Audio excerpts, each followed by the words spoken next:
for later. Good afternoon, everybody. Thank you for joining us this afternoon for our third day in this technology week. Today, we're going to have Michael Adamic show us the digital library. So we're going to get digital today. Oh, I messed that up. Yeah, we're going to get digital today. And he will be able to show us Hoopla and Sunflower eLibrary. He'll be able to just demonstrate what it looks like on a mobile device and also help run through the setup process, which sometimes is the hardest part. So before we get going, I just have a couple reminders for everybody. We still have one more tech day after today. We have our lightning rounds tomorrow. Michael will go over Aspen Discovery app, which is our new library catalog app, and also Aspen Discovery Help. And then Andy's going to go over TechSoup and how to get computer software at a discount, so Microsoft Office for a very affordable price. And then Liz is going to finish up the whole week with showing us some very cool apps that can be played on iDevices, so your Apple devices, your Android devices, and most, if not all of them, will be free. Also next week on Wednesday, the 26th, is our first Explorers group for the year. This is Explore the Questions That Matter. Patty just sent out an email this afternoon about it. It'll be at the La Crosse High School. So if you can make it, please go. It's for all librarians, library staff, public, school, what have you. It's a place for you to meet with other librarians and discuss the issues that you want to discuss. So that's what's coming up in the next few days. I'm Mary Beth Schaefer. I will be your moderator, making sure everything works well in the background. If you have questions, you can go ahead and put them in the chat or unmute yourself. If you would like your question to be anonymous, you can direct message myself or Patty or Liz or Gail, and we will read those all off without saying who said it. And I think that's everything. So Michael, take it away. Thank you, Mary Beth. Thank you, everybody, for being here today. As Mary Beth said, I'm Michael Adamic. I'm the Digital Resources Manager here at the Central Kansas Library System. And today we're going to be talking about two of the many digital library apps that are available to you. Hoopla and Libby are the two most common ones. And so those are the ones that we're going to be covering first. And there's not enough time to go through all the details of each one of those. Each one of those could be its own workshop by itself. But we're going to cover the basics, as well as how to get people signed up for them, which is, as Mary Beth said, often the most challenging part. And then after that, we're also going to talk a little bit about how you can help promote the digital apps to your patrons. And if your patrons aren't using them, how you can encourage your patrons to start using digital resources. So as we get started, I'm going to pull up a mobile device here.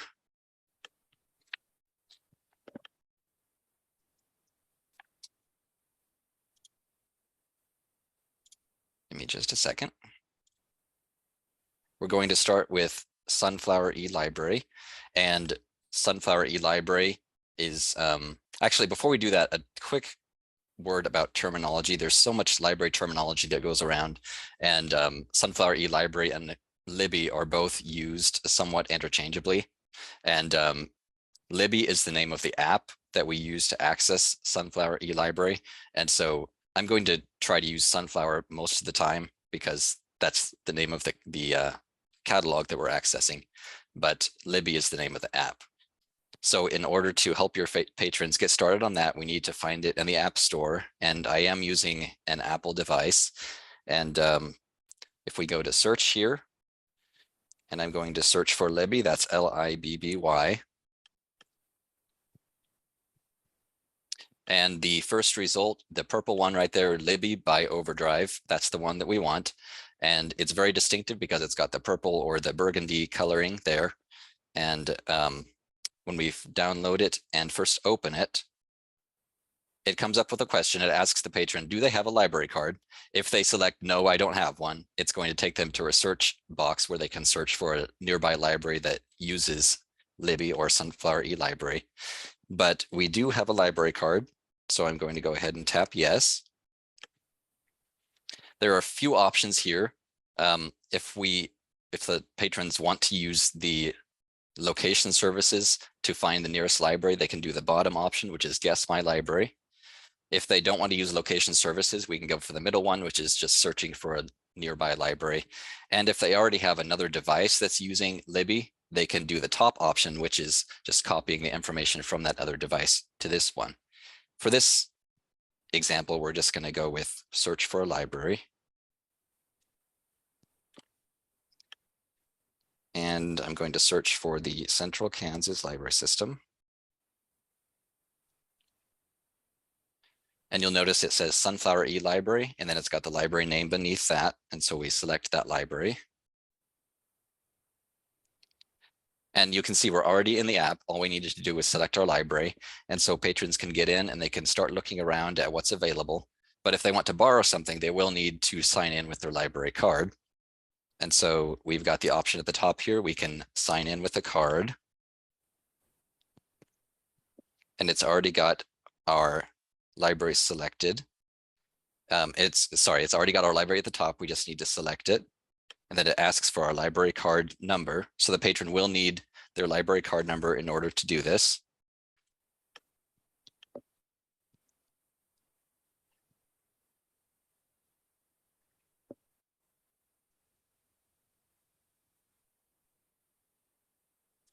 Hey, And once Michael, we have a question in chat. Okay. It says that the Overdrive app is being discontinued with patrons who have been using just yet, that they need to just switch to the Libby app to register. Yes, that's correct. Overdrive, which adds another term in there. They used to have an app that was just called Overdrive that people used, and they started Libby about 4 or 5 years ago, and they're now phasing out Overdrive as an app. And so people will need to start using Libby exclusively if that's what they used before.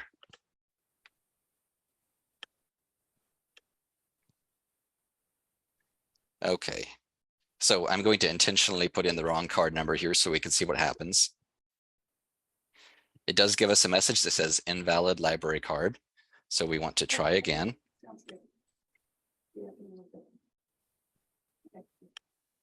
And that was the correct number. And so it gives us a digital card here. It says it's linked.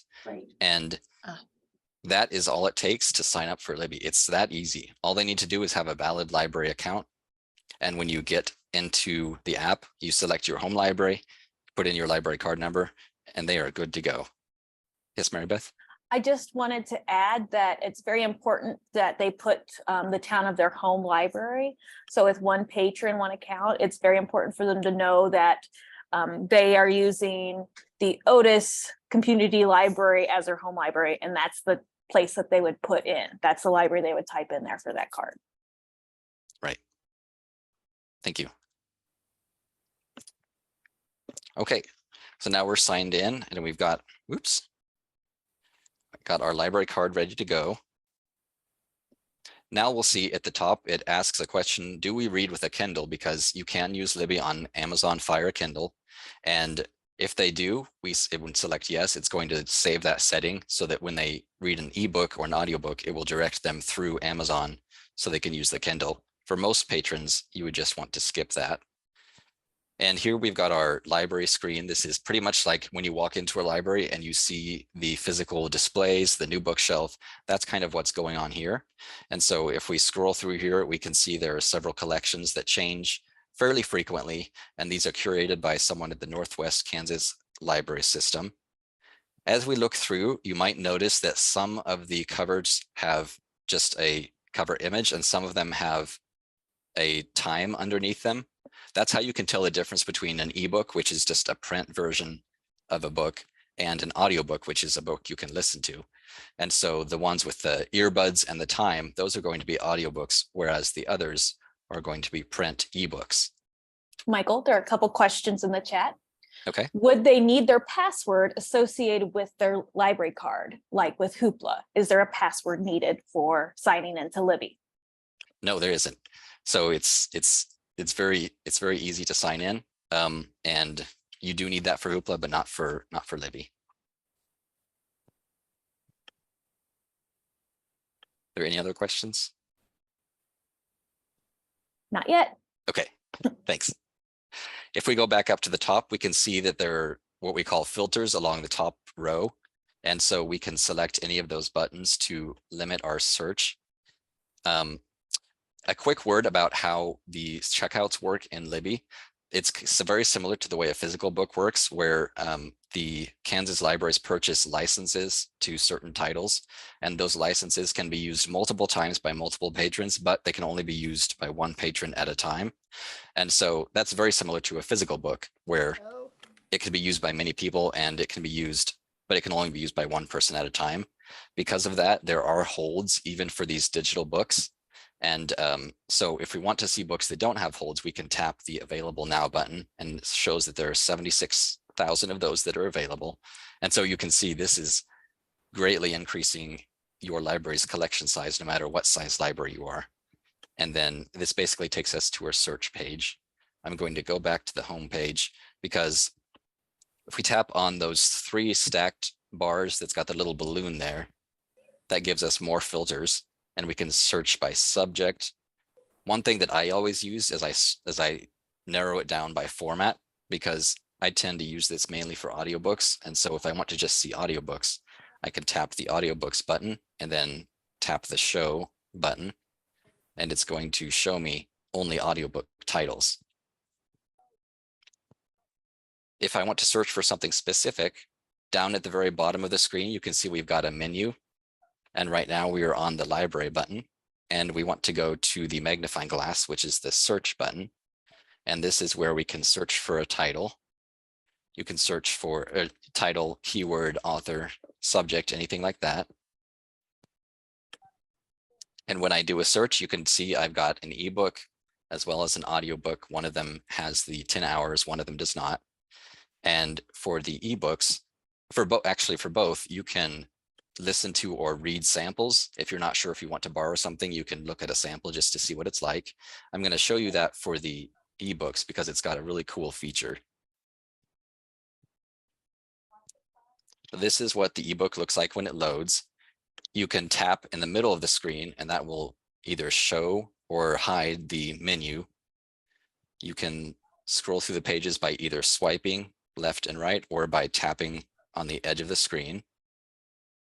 But the really cool part about this that's most helpful for a lot of people is if we look at the top of the menu with the A, the big A, and we tap on that, that gives us the ability to change the settings of the appearance.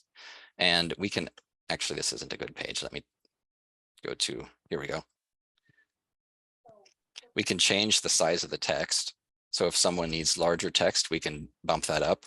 And if we turn on the accessibility sizes right below that slider, we can get even larger sizes.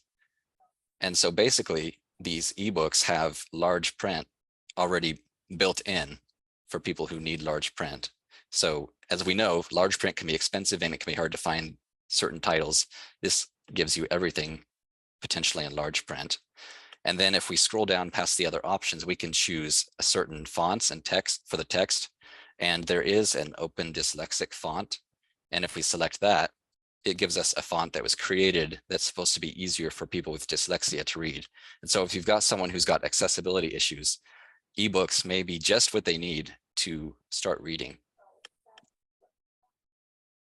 The Michael, audiobooks. while you had a gap, there was a question about checkout limits, and is it how does that work? Is it like Hoopla or is it different? It is different. So because it's license based, there is no monthly limit. The limit on Libby is you can have 5 items checked out at one time, and you can have 5 holds placed at one time. But as soon as you return one of those checkouts or cancel one of those holds, you can place a hold or check out another item. So the limit is only 5 at once. Thank you. The audiobooks, it's fairly simple. It's an audio player, and we don't have a lot of time today, so I won't show you that here. But if you want to learn more about this, let me know, and I will be happy to come out and do a presentation or do a training for your librarian.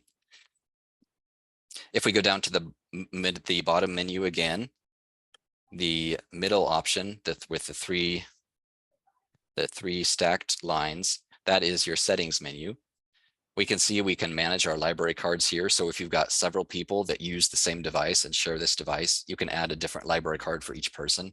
And then you can just switch between those cards when a different person is using the device. And then below that, we have got a help and support area. You can tap on get some help and it will take you to a search bar where you can search for help articles and view frequently asked questions, things like that. If we go on the menu bar further to the right, we've got our shelf. And this is where you can see your library books that have been checked out. We can see it did tag this book because we sampled it. And so it will do some smart tags like that for things you borrow and things you check out. You will also see holds if you have any holds that are here. When you do place a hold on an item, it tells you where in line you are so that you can tell approximately how long it will be until you are able to check out this item. And then if we go down into the bottom again, furthest to the right, we have our clock, and that shows us a timeline. If we had checked out any books, this is where those would appear, and you can see your checkout history. Okay, are there any things in Libby that you all want to see a bit more of? I know I just went through that quickly and all the basics, but I may have been distracted by chat, but did you go over how to place a hold? No. So if we go back to the search page, you can see there's a few options next to each book. For most of them, it says borrow, but if we scroll down, we can see a couple of options, a couple of them where it says place hold. And so the borrow button is replaced with the place hold button whenever someone else has it checked out. And so if we want to place a hold, just tap on that button. And it does give you an estimate at the bottom. It says it's going to be about 2 weeks for this hold to be available.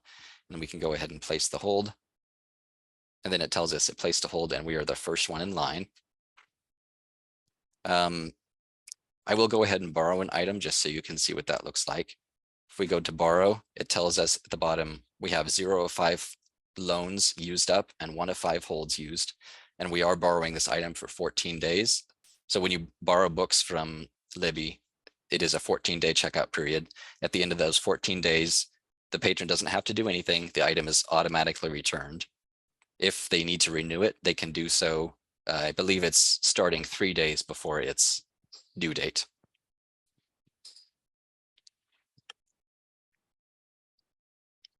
Okay, so I borrowed that item. And then if I go to my shelf here, it shows me that I have borrowed it. When you have that check mark next to the box, it means it's been downloaded to my device. And so we can use it offline, and you can change that in settings, whether it downloads automatically or not. And we can select to read with and switch it to a Kindle if we need to do that. There is a question in chat. Jan asks does Libby keep your history? Yes, it does.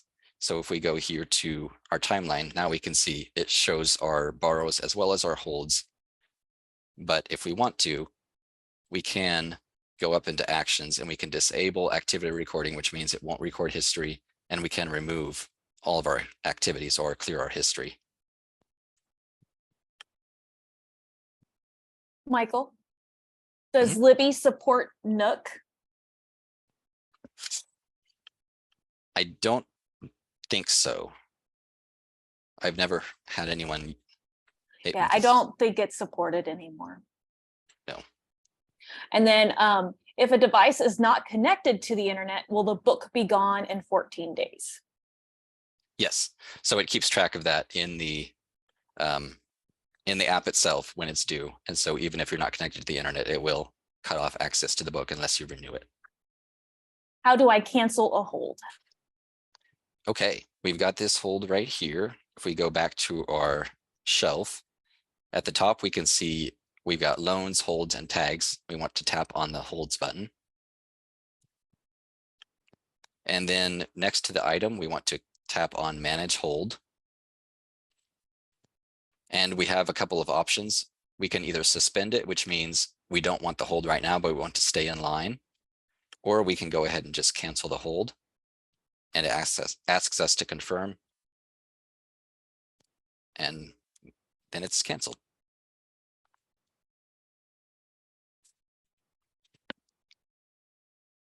Okay. Again, that was just a quick overview. The most issues that you're going to run into are going to be early on as you start using it. And there are lots and lots of different ways to get help with this. So if you, there's a couple of quick troubleshooting things you can try. First of all, if you're having trouble with the app, you can try just restarting your device, turn it off and turn it back on. And that can sometimes resolve problems. If you're still having trouble with the app, you can try deleting the app and then adding it again. But there are some online tools as well. There's a help site called, it's help.libyapp.com, and that has a lot of questions that you can go through and search for. And of course, you can always contact me here at CKLS. I'm happy to help with whatever you're doing, and I can do a personal training for you. If you've got questions, your patrons have questions, even if I don't know the answer, I know who I can contact to get the answer, and we can figure it out together. Excellent. And there's one more question. Can you pre-request a renewal on an item, or do you have to wait until it expires? You have to wait until, I believe it's 3 days before it's due. And once it's 3 days before due date, then you can request a renewal.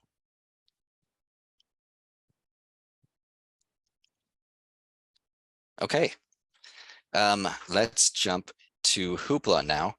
And many of our libraries have Hoopla, not all of them do, but it is valuable because it uses a slightly different lending model than Sunflower eLibrary, and instead of using licenses, it's cost per use. And so each time a patron borrows an item, your library's Hoopla account is charged a small amount. Usually it's between $1 and $3, and that's taken out of the account. Because it's paid every time someone borrows something, there's no waiting for holds because any item can be used by any number of people. And so that's one of the big advantages of Hoopla. A disadvantage is because of the way publishers like to keep restrictions on licensing. Hoopla doesn't tend to have the really, really big titles that are just published by the major authors until several months or years after they're published. Another advantage of Hoopla is it has not only ebooks and audiobooks, but also has movies, TV, music, comics, and something called binge passes, which is really awesome. And we'll take a look at that here in a few minutes. Okay, I'm going to show you again how to find this in your app store.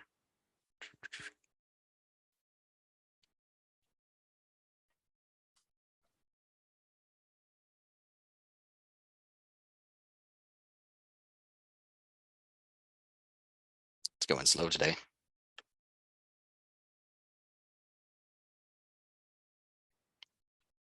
Okay, we want to do a search for Hoopla, Hoopla. And it comes up under Hoopla Digital, and it's got the blue background with the Hoopla logo. And I'm going to open that. One of the things that makes Hoopla different is you do have to sign up for an account with Hoopla in order to use it. So you can't just sign in with your library card number like a Libby. It is a bit more involved when you first sign up, which means there's a bit more potential for things to be tricky the first few times at least. But one of the advantages of that is that that account will follow you even if their library card number does change. For this, we want to sign up because we don't yet have one. We do need to enter an email address here. And one of the things to keep in mind is that Hoopla does require a unique email address for each account. So if you've got a family that shares an email address, they will only be able to have one Hoopla account because unless they get new emails for different people.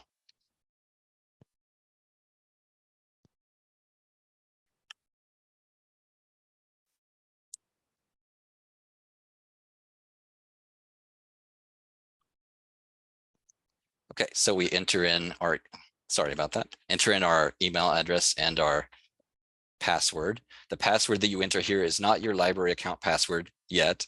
It is a password to get into Hoopla itself when you're logging in. So you're creating a new password for this app. I'm going to go next. It asks me to choose my library. I'm going to do a search here.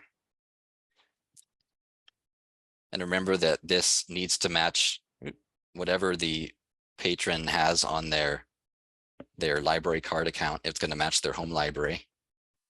Otherwise, it won't connect properly.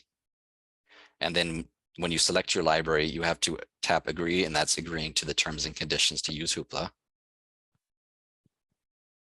And then we need to enter our library card number here.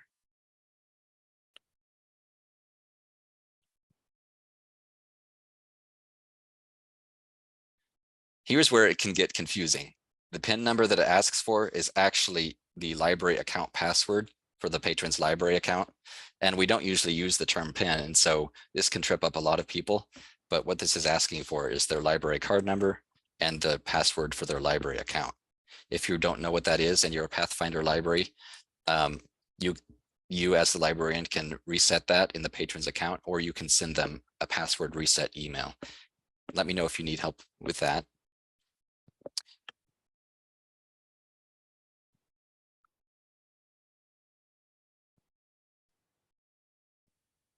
Okay, as long as everything matched up correctly, we get a message that says everything works. Right there, it says the Central Kansas Library System allows you to borrow up to 4 Hoopla instant titles each month. That's because we have the pay per borrow model for this. And so we have limits on how many patrons can borrow per month so that we don't run through all the money immediately. And I'm going to hit continue. Any questions about the sign up process?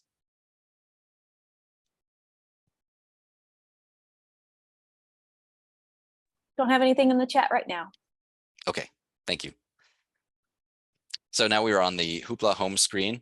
And if we had borrowed titles before, the first couple rows here would be previous borrows as well as recommended titles. But since we haven't, it does actually have recommended titles. I suppose it's recommending what's popular. But if we scroll down here through, we can see that unlike Libby, things are actually broken out by format. So we have popular ebooks, popular audiobooks, comics, movies, television, and music. And also you can see that in the menu bar along the bottom, it's broken out by format because Hoopla has a lot more formats than Libby does. And if you look at each title underneath the cover image, there is an icon and some text that tells you what format it is. So the audiobook has headphones, the ebook has an open book, and then the comics have a text box, and so on. So you can see at a glance which format each thing is.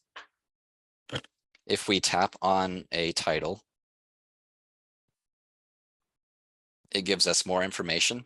This is an audiobook, and so it tells us how long the audiobook is. It tells us when it was published, and it also has a review and rating system. So we can see beneath that what other readers have rated this title. And if we wanted to, we could also give it a rating by tapping on the stars. I'm going to go ahead and borrow this so we can see what that looks like. We get a pop-up and it tells us this title is available for 21 days. Another advantage of Hoopla is the checkout period is for 3 weeks instead of 2 weeks. So you get books for 21 days, although some of the other formats are a bit shorter.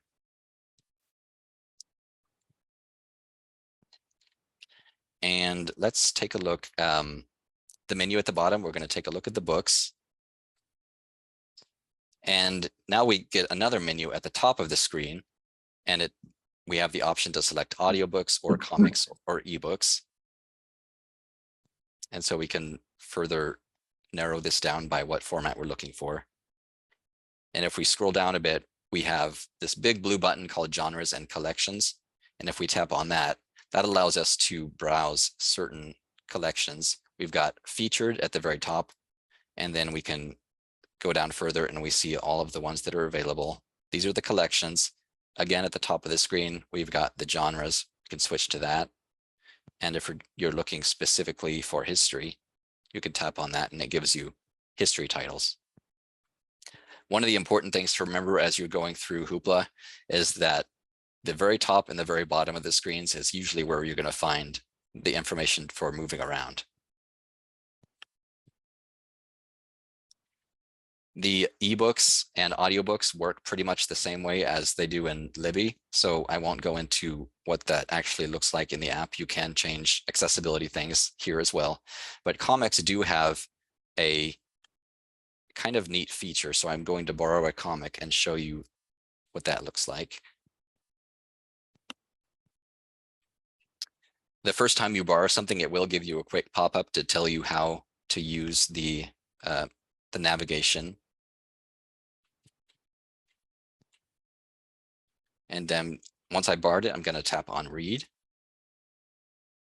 And it brings up the title. We can scroll through it by swiping on the screen, just like with other items. But when we get to the page with frames, if you've got someone who maybe gets distracted by a page like this that's got lots of different things, or it's hard to know where to go next, if you double tap on one of the frames, it actually zooms in and it goes one frame at a time so that you know exactly where you're going next and you don't have to try and figure out which frame is next. That can be great for some, especially kids who may get distracted by all of the different things on a page. If you want to go back to the full page view, you just double tap again and it zooms out. Okay, and just like with Libby, you tap on the middle of the screen to bring up the menu.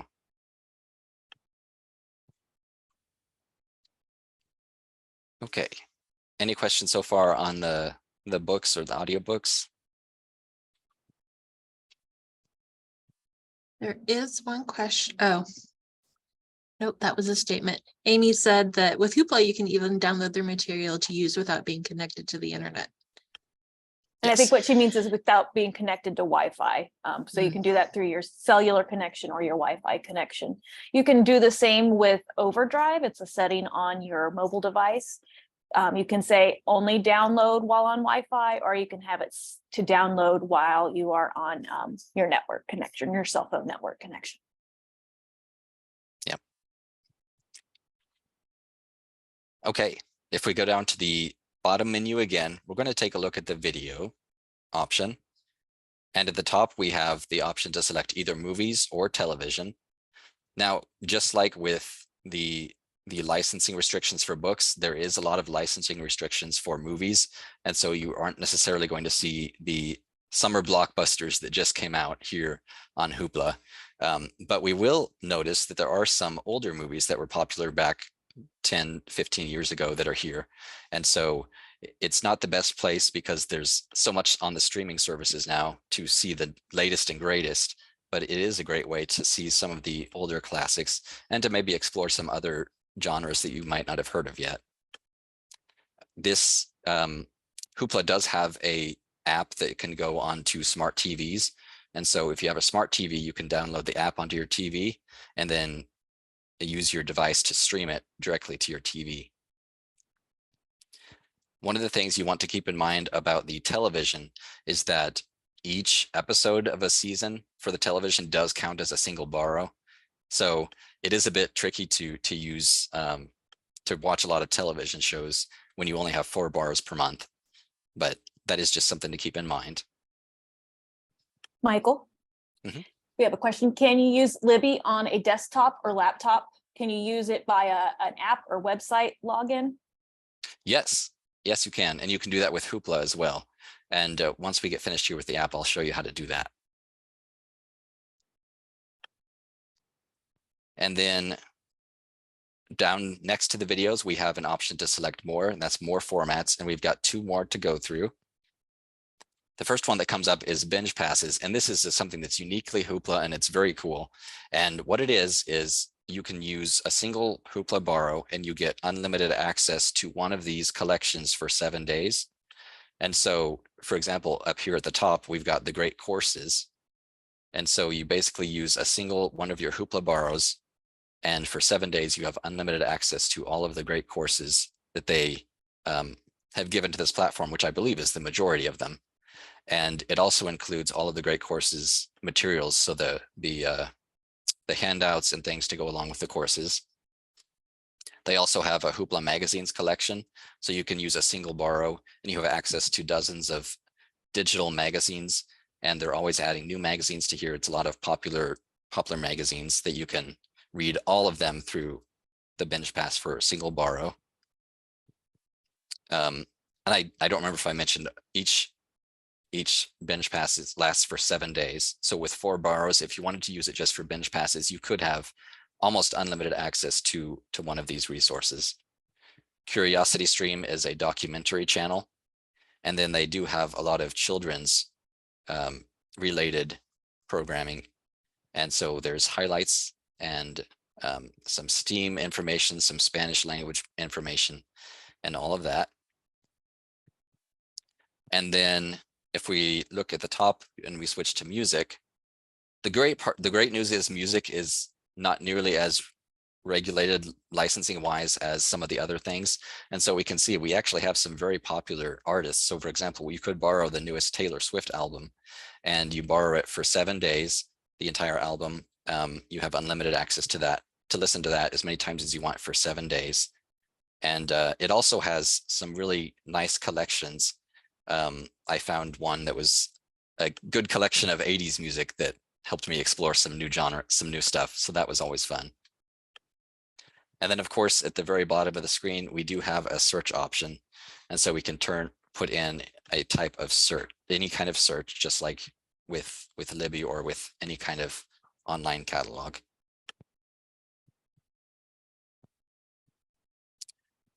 Okay, and the last couple things I wanted to show you in this app, if we go back to the home screen, in the upper left-hand corner, there is a kids mode that we can turn off and on. So if we tap on that to turn it on, it's going to turn on kids mode, which basically restricts the content to age-related or age-appropriate items. Of course, it is very easy to switch it back off. You just have to tap on it. So it may not take a long time for a kid to figure that out, but that is there as an option. And then on the upper right-hand corner, we have a little gear icon. And if we tap on that, that opens up our settings screen. And we can change our personal settings, which includes updating our email address. The library settings is the most important part of this, because under there, we can select which home library we're using. We can update our library card number and our library PIN. And if someone has been using Hoopla and all of a sudden they're not able to use Hoopla, usually it's because their home library changed, their library card number changed, or their library account password changed. And that needs to get updated in Hoopla as well. Hey, Michael. Mhm. It's Missy. Yes. Can you show them how to put something with a favorite? So if they find something and they don't want to check it out right away, that they can add a favorite to it? Sure. So if we open up a title that we're interested in, we can see in the left corner of the colored portion of the screen, there's a heart that says favorite. And if we tap on that, it adds a heart, and that basically saves it to a list for future use. And so if we go back home, now we can see just above the Astroneer book cover, we can tap on favorites, and then that shows us anything that we favorited. But we haven't borrowed it, so we're not using up any of our borrows. I really like to do that when we have our Hoopla bonus borrows. I'll go through and favorite some items that I want to check out. I'm not going to borrow them all at once because I don't know if I'll get through all of them, but I favorite them. And then that time, the next time bonus borrows comes around, I already have a list of things that I wanted to use it for. And if you're not familiar with the Hoopla bonus borrows, that is every, I believe it's August and no, November and I forgot which months, sorry. 2 months every year, Hoopla has a bonus borrows collection, and they have a select number of titles that patrons can borrow, and it doesn't charge the library anything, and it doesn't count against their monthly borrow limit. Michael, we have a comment in the chat from Patty. She says, please keep in mind, movie, TV shows on Hoopla or any other streaming service like Netflix, Paramount, Prime cannot be shown as part of library programs. The streaming services are not covered by the Swank movie license. Good to know. Thank you, Patty. Okay, I'm going to stop sharing that. Again, there's a lot more details in the app that we can get into. If you want to learn more, let me know. But I'm going to show you how you can access both Sunflower eLibrary and Hoopla on the web. And if you're, especially when you're signing people up for Hoopla, sometimes signing them up on the web is the best way to do it, because you can walk through it with them if they're nervous about it, and it's easier to see everything. Let me get logged out there real quick. Okay.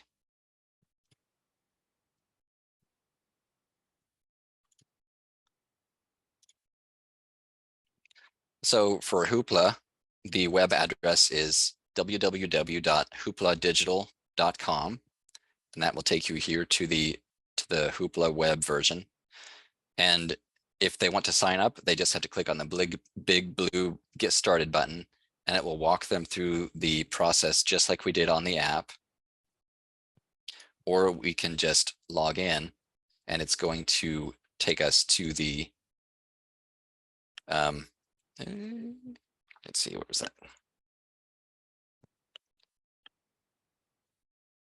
I didn't save my login for the other one, so I don't have the the login here, but basically it looks the same as the app. And Michael, is it Hoopla Test 2? yes, but I saved the password on my iCloud keychain, and I won't be able to get that on here. Actually, I might be able to. Let me try that.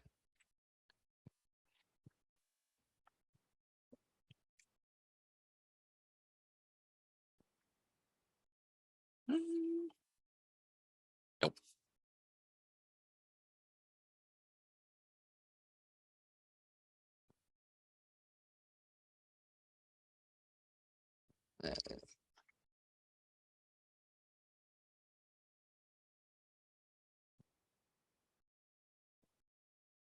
I can get logged in here with a test account.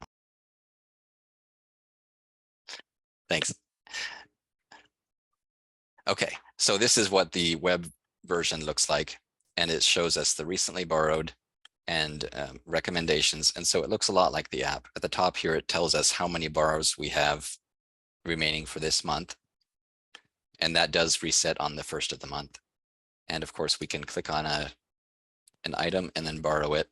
For music and books and all of that, you can read it here directly in the web browser, or you can download, borrow it here, and then use it on your app.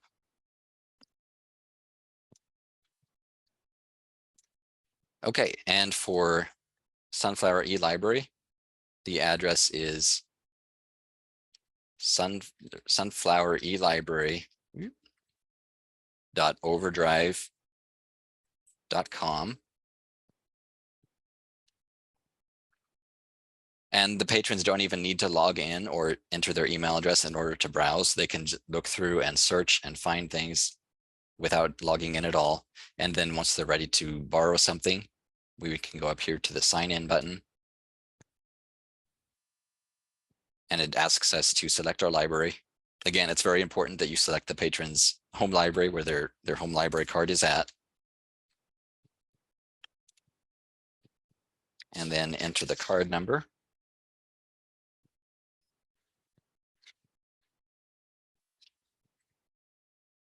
And now we're signed in, and we can go ahead and, if we want to, beneath each title, we've got the borrow option to borrow a title. And it does have this nice banner at the top of each one that tells us whether or not it's available or whether we have to place a hold. And so all of these with the yellow banner are immediately available. And of course, it does give you links to go to Libby to download or learn more about the app itself. While we're here, I wanted to show you a few help resources. So we have, I'll show you the Libby. Oh, what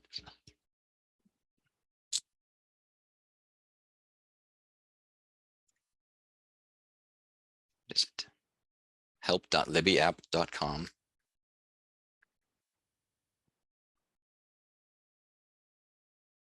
And we can do a search if we're having trouble on, let's say, a Kindle.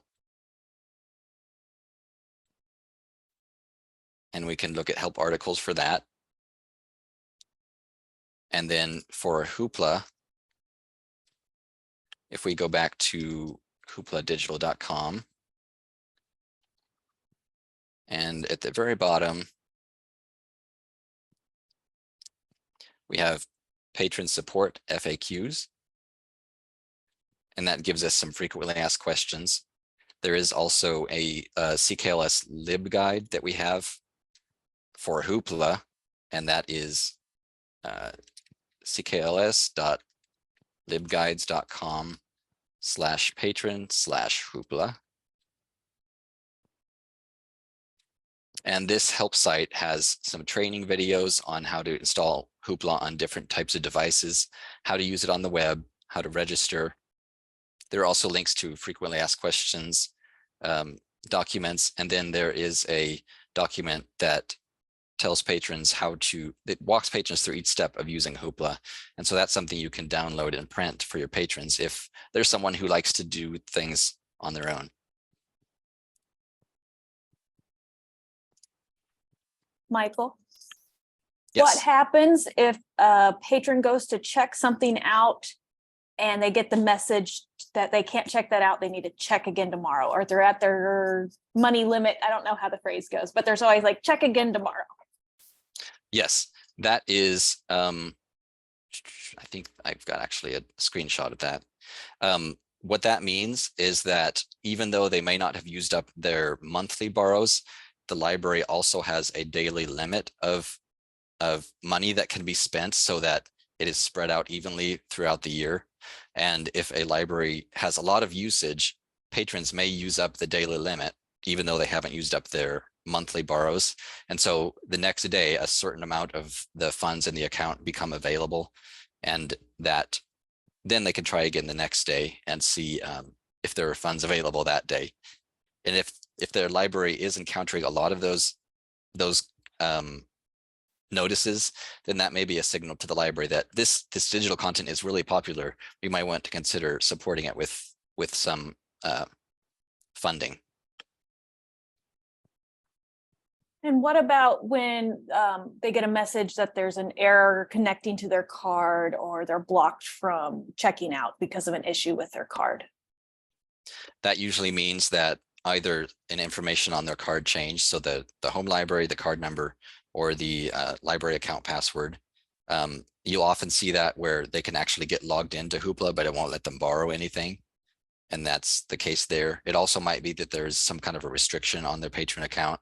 If they have more than $15 in fines, or they have any kind of other restriction, then that's going to block them from borrowing digitally. And if their account expires, that could also be an issue there, where the account's expired. Yes. Do you have a question, Liz? I do. So you showed us that we could delete activity on Libby. Can you do that on Hoopla? Yes. There is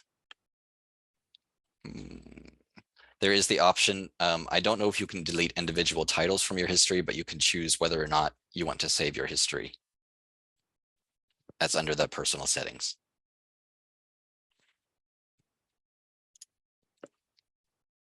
Okay.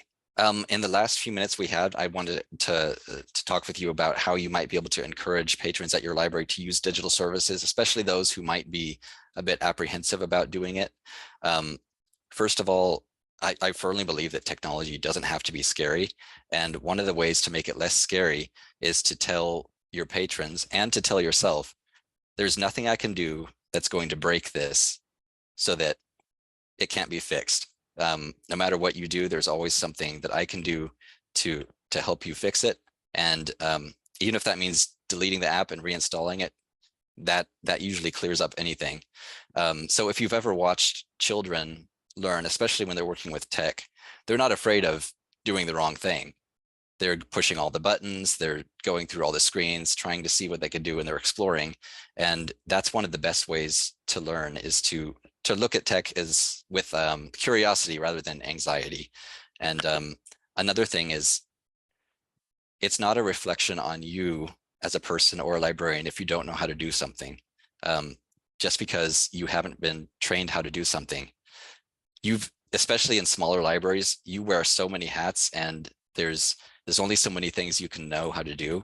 You may not be an expert in technology, and that is absolutely okay. And don't feel bad about that. So you don't have to be an expert. If you explore right alongside with your patrons, I think they will really appreciate that honesty.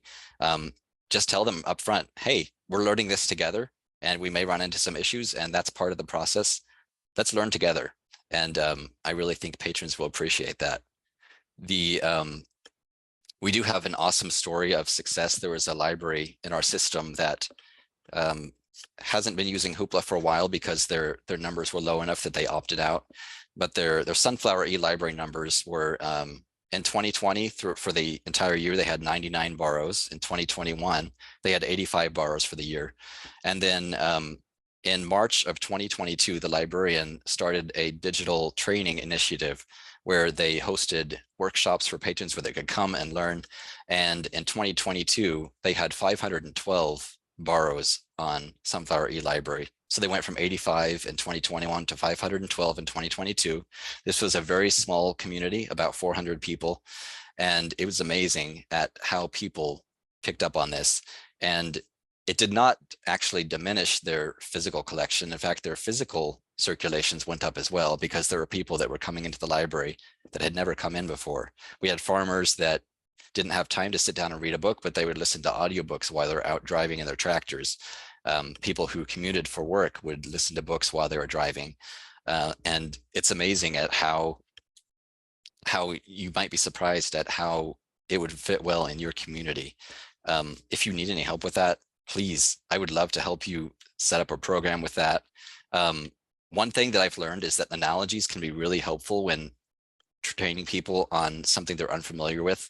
And an analogy that this librarian with the success story used was, think about Libby as a friend. And so you're making a new friend, and your new friend, especially when you're first getting to know each other, there might be miscommunication. Sometimes you don't understand what the other person is thinking, but that's part of the getting to know you process. And as you get to know the other person, you start to understand more. Oh, I see what's going on here. And you just have to expect that there will be some miscommunications, and that's absolutely okay. That's part of the process. And just like with a friend, if you're getting really frustrated, sometimes it's okay to say, I need to take a break. Let's revisit this later. And so if you're getting frustrated with technology, it's absolutely fine to say, I'm going to take a break from this for a while, go out and take a walk, talk to a patron, and that's absolutely something you can do. Yeah, I just think approach technology like an adventure.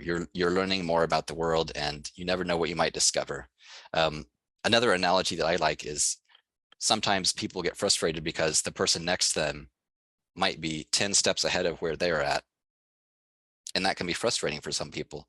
But if you think about it, if you use the analogy of a baby learning how to walk, the walking process itself takes a long time to learn. But once they've learned how to walk, it's not that difficult to go into running and jumping and skipping. And so some people have used technology enough that they've already learned how to walk with technology. And it's pretty easy for them to add new types of technology. But for some others, technology it's like learning how to walk, and it takes them a bit more time, and that's absolutely okay. So, and if any of you have any tips that you found for promoting this stuff to your patrons, please add that in the chat, and I'd love to hear from you. But that's about all I have for you today. If you have any questions, I'd love to hear them. Michael, do we have a cheat sheet that kind of goes over the pros and cons or compares Libby and Hoopla and the digital libraries from the state library, so people can kind of see which ones they want to try first? I kind of remember the state library having something that compared all their things, but I'm not sure if they had Sunflower or Hoopla on there. Yeah, that's a great idea. And the other thing, I have access to Michael's notes, and I see that he wrote on there about the iPad project from CKLS. We do check those out to patrons who reside within CKLS. They can check it out for 3 months. Libby is already installed. They just have to sign in with their card. Hoopla is already installed. They just have to sign in with their card. And that gives a patron that may not have a smart device or a mobile device the chance to try it out. They connect just to Wi-Fi. We don't have them connecting to the network, the cellular network anymore, but they do connect to Wi-Fi. So your patron could check it out. It would go to your home library or the patron's home library. And there's all the instructions they need to work it. And we also give information to the librarian. So you know how to work it and how to help them as well. So if there's that comment, well, I don't have a smart device, I don't need to know that, there's a chance for them to learn. And then they can say, I'm going to really use this. I can now read my large print or whatever, and they get to try it risk-free. Mary Beth, Yes, and those are safe because they're wiped clean by Andy when they come back, correct? correct. They are wiped clean, no accounts are saved on them. They can use that as a personal device, but once it is returned, it is wiped completely clean and no personal information is kept on there. Good And question. This is Gail. Librarians, if you don't have a device, either of your own or at the library, you can go ahead and request one of those iPads and learn to play with them as well. So you'll be able to help your librarians. And Norma, I believe all the links will be sent out so that you can get those printouts that you were wanting. And Linda, yes, the librarian can check it out on their own. And the best way to check out an iPad is to contact our very own Joy, and she can help you out. I did find the comparison page on the state library. It's lending limits and periods for all the different e-services that they have. And it kind of goes over everything. So I'm going to put that in chat again. Thank you, Liz. And Norma says that page of written instructions on Hoopla, can you send that out to us to print off, please? And yes, that will be Yes. included in the links.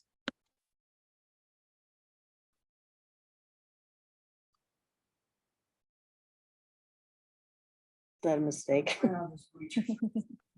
Michael, thank you. As usual, you've done a job of demystifying and unscarifying a topic that can make a lot of people nervous.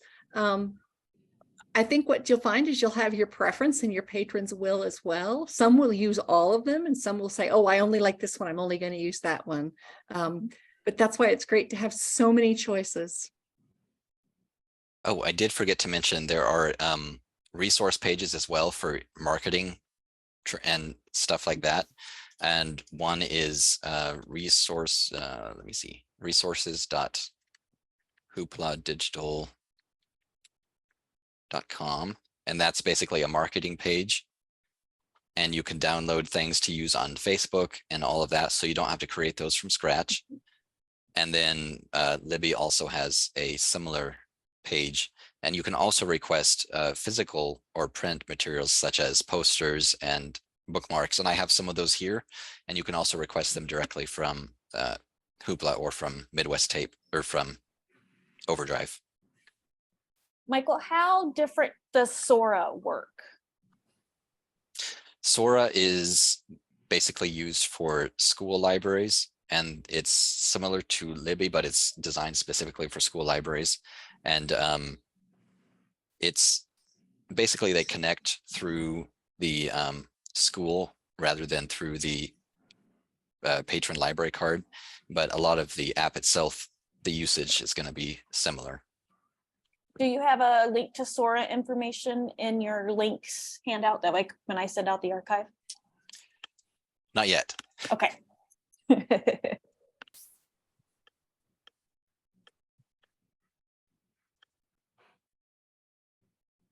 Okay, I am going to end the recording.